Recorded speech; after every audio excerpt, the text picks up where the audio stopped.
अखिल नेपाल विश्व महासंघ तथा थाई इन्डिया नेपाल धर्मदूतको संयुक्त आयोजनामा 8औं कुलपुत्र प्रवचन कार्यक्रम हुँदै अखिल नेपाल विश्व महासंघ तथा थाई इन्डिया नेपाल धर्मदूतको संयुक्त आयोजनामा नेपालको लुम्बिनीमा 8औं कुलपुत्र प्रवचन कार्यक्रम हुँदैछ। 8औं पटक हुन लागेको 500 जना कुलपुत्र प्रवचन कार्यक्रम आगामी फागुन 26 गते मंगलबारदेखि शुरू भई चैत्र 17 गते मंगलबार समापन हुने जानकारी कार्यक्रम आयोजक समितिले दिएका छन्। दुर्लभ कुलपुत्र प्रवचन कार्यक्रममा विशेष गरी 15 देखि 65 वर्षसम्मका पुरूष हुनुपर्ने, स्वास्थ्य राम्रो भएको र बुद्ध धर्मप्रति आस्था भएको जोसुकै कुलपुत्र पनि प्रवचन कार्यक्रममा सहभागी हुन सक्नेछन्। साथै कार्यक्रममा सहभागी हुनका लागि कुनै शुल्क खर्च लाग्दैन। जात, वर्ग, अर्थ, शिक्षा जस्ता विविध विषयहरूमा भेदभाव पनि हुने छैन।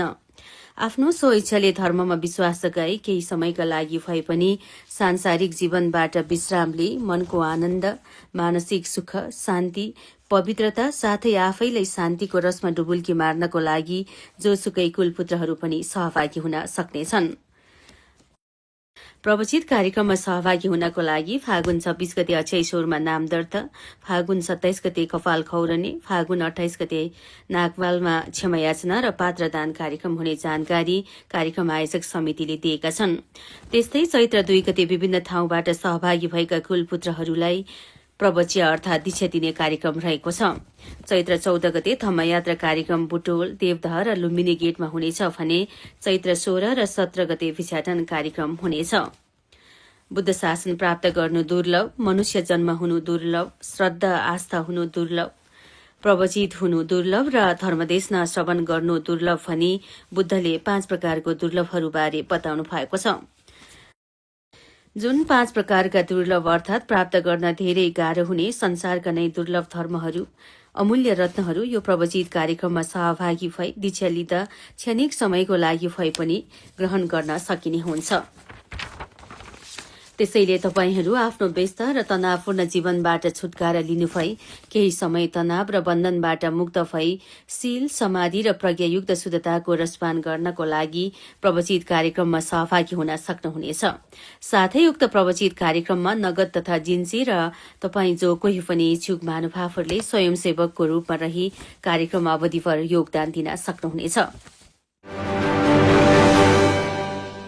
अखिल नेपाल विश्व महासंघ तथा थाई इन्डिया नेपाल धर्मदूतको संयुक्त आयोजनामा जुन नेपालको लुम्बिनीमा प्रवचन कार्यक्रम हुँदैछ यो यहाँहरू सबैजनालाई सर्वविदितै जानकारी भएकै कुरा हो। पक्कै पनि यो बुद्ध जन्मभूमि राष्ट्र नेपालमा यस्तो मास अर्डिनेसन प्रोग्राम हुनु धेरै नै राम्रो।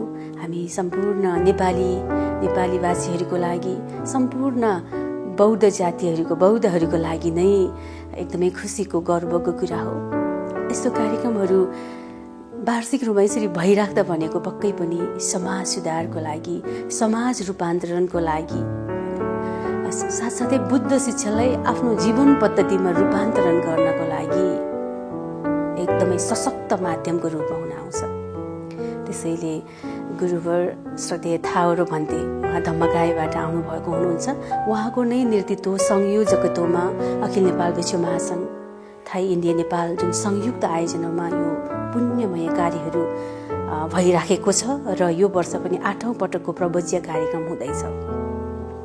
यो प्रवचन कार्यक्रममा विभिन्न जात जातिका, विभिन्न ठाउँका व्यक्तित्वहरूले सहभागी हुन सक्नेछन् र हजुरहरूको जुन फुर्सद समय मिलाएर, जीवन छोटो छ तर मरण निश्चित छ, यो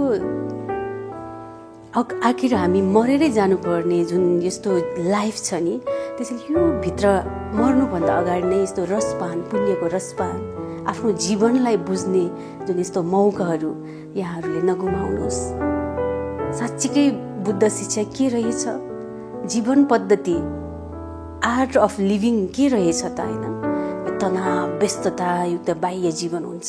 त्यो जीवनलाई छोडेर केही समयको लागि भए पनि शान्ति र आनन्दमयको रसपान गर्नको लागि जुन प्रवचित कार्यक्रमको आयोजना गर्नुभएको छ, आयोजकहरूप्रति धेरै धेरै आभार तथा कृतज्ञता प्रकट गर्न चाहन्छौँ कि जस्तो सुकै कठिन परिस्थितिहरूमा पनि कार्यक्रमको आयोजना गर्नुभई बुद्ध शिक्षा बुद्धलाई प्रचार प्रसार बुद्ध शासन चिरस्थायीको लागि नै आयोजक वर्गले यसरी कार्यक्रमहरू बनाइराख्नु भएको छ भने वाइ नट तपाईँहरू यो प्रवचित कार्यक्रममा जोसुकै कुलपुत्रहरू आउन सक्नुहुनेछ।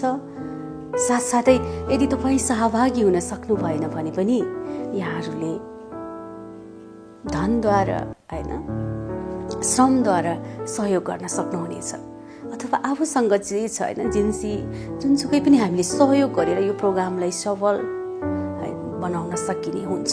त्यसैले यो पुण्य कार्यमा हजुरहरूले सहयोग गर्न सक्नुहुनेछ। सँगसँगै यदि हजुरहरूले त्यस्तो नगद दान दिन सक्नु भएन भने पनि श्रम दान दिएर भोलिन्टियरिङको रूपमा होइन स्वयंसेवकको रूपमा रहेर पनि यहाँहरूले सहयोग गर्न सक्नुहुनेछ। यो पवित्र पुण्य कार्यमा हामी सबैजना हातेमालो गरेर जुटौँ लागौँ भन्न चाहन्छु। भवतु सर्वमङ्गलम्।